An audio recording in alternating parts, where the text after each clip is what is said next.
12 বছর কামরুক্কা মাক্কা ন্যাংটা দেশ ন্যাংটা সাধনা করিয়া 72,000 জিন পরি বস করিয়া গাছ গাছের ওষুধ ফু মন্ত্র আগুন দিয়া আজকে তোমার সামনে হাজির হয়েছি। বাজান রাগ করলা? আর নাকি রাগ করার মতো কিছু কইছু? বাজান তোমার হাতটা দেখি, তোমার হাত দেখলে বোঝা যা তুমি একজন কন্যা রাশি। হাজার হাজার মেয়ে পুরাই তোমার জন্য পাগল, কিন্তু তুমি প্রেমে আসক্ত না, তুমি হ্যান্ডেল মারায় আসক্ত। বাজান রাগ করলা? এই যে রে কিছুটা রাগ করতে আছে, তারপরে ভালাই কইছু। বাজান তোমার কিন্তু আরেকটা দোষ আছে, তুমি সকালবেলা ঘুম থেকে উঠে টাইটেল মেনু করে রেডি হইয়া গার্লস স্কুলের গেটের সামনে দাঁড়ায় থাকো, মায়ের সাথে টাঙ্কি মারো, দুষ্টামি করো, আর কি করো, ফাইজলামি করো। কথাটা ঠিক না বাজান? রাগ করলা? না কইছুন ঠিকই, রাগ করছি না। আর এগুলো জানেন কইতে? বাজান 72,000 জিন পড়ি, তাদেরকে আমি কন্ট্রোল করি, তারা আমাকে সবকিছুর খবর দেয়।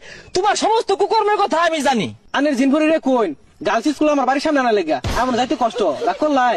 বাজান রাগ করলা? আচ্ছা রাগ করুন গে, সমস্যা নাই। কোন কোন সেরি আমার পছন্দ করে নামটি কইয়া যায়। বাজান তোমার অনেক মেয়ে পছন্দ করে, সাদিয়া, নাদিয়া, সুমাইয়া, তানিয়া, জেরিনা, তাবাসসুম, জুলেখা। বাবাই কয়েকটি পছন্দ করে, আর কেউ করে না? আছে বাবা, এঞ্জেল পরি। কি রাগ করলা? হ্যাঁ। বাজান অনেক শিফা, লতা পাতা, গাছ গাছা, তাবিজ আমার কাছে আছে, কিন্তু আমি এটির বিনিময়ে মানুষের কাছে টাকা নেই না। আমি মানুষের উপকার করার চেষ্টা করি। মানুষ খুশি হয়ে যদি আমাকে এক মুঠ ডাল ভাত খাওয়ানোর একটা পয়সা দেয়, ওটা নিয়ে আমি সন্তুষ্ট থাকি। বাজান রাগ করলা? না রাগ করছি না। তোমার দেখলেই বোঝা যায় তোমার মনটা অনেক বড়, দণ্ড অনেক বড়। আমার দ্বারা যদি তুমি উপকৃত হও বাজান, একবার ডাল ভাত খালে তুমি 5,000 টাকা দিতে না আমারে। রাগ করছি?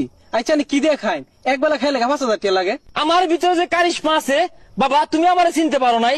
তোমার খাইলে খিদা ধরে না, ঘুমাইলে চোখকে দাও না, আর অনেক গোপন খবর আছে, এটা আমি কইতাম না, কইলে তোমার ইজ্জত থাকতো না। কি রাগ করলা? না রাগ করবো খেলে, রাগ করতে ছাতার মাথা হরবো। এক বেলা খেলে 5,000 টাকা লাগে। আত্মি খাও নাই যাও।